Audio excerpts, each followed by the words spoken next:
I think the key to an exceptional experience is great leaders need to get really intentional and proactive and consistent in their delivery, meaning they have to use their vision and mission as their North Star to build those strategies, not just the tactics, to really reimagine how we're approaching patient experience, walking the walk, not just talking the talk.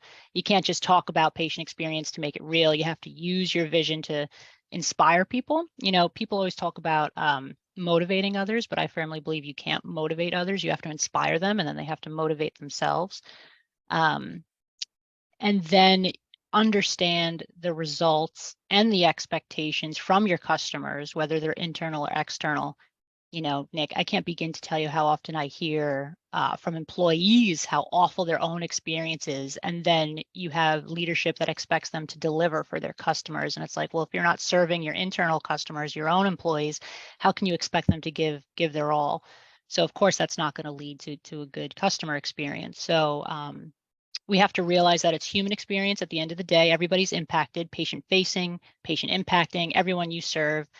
Leaders have to properly level set and manage various different expectations. So yes, I would say providing service excellence and setting and managing those patient expectations is key, because from a psychological perspective, people base their own expectations on their current environment and past experiences in that environment or one like it.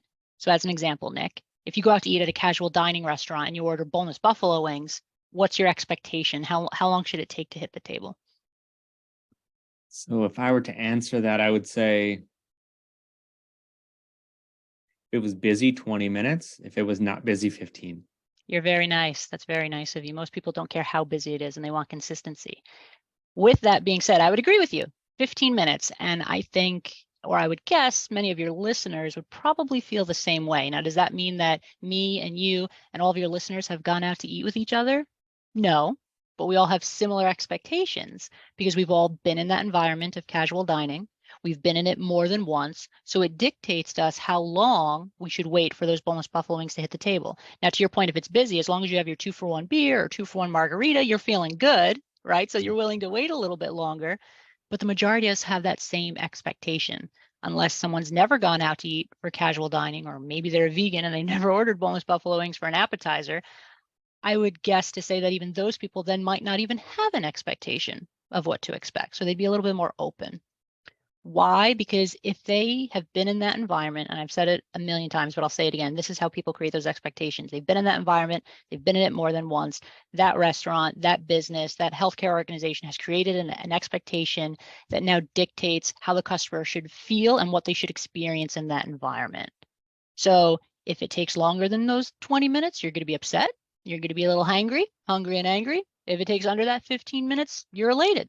Same thing with waiting on hold. If I press 1 for Nick and expect to wait forever and only 30 seconds, after 30 seconds you pick up, I'm delighted. I'm thrilled. But if I wait 5 minutes or more for you to pick up, I'm sure you have a better statistic on that for contact centers, but that grumpiness starts to set in. Now I'm in that purgatory of waiting for someone, and I have no sense of power because you're not giving me options to leave my number, and I'm just waiting on hold. So hopefully I have other tasks that I can do while I'm waiting. So the more consistent, the more predictable, the more satisfied customers will be. The more inconsistent and unpredictable, the more likely I'm going to complain. I'm going to begin to create that expectation in my own head, that story, that narrative of how I think things should go.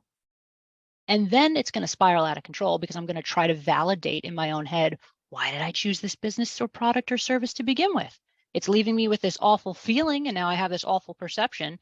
And it's no different in healthcare, right? Whether people are waiting in the waiting room or whether they're waiting on the phone, or their interaction with somebody else, human behavior wise, they're feeling like someone's being rude, or they're not communicating or providing them the right information.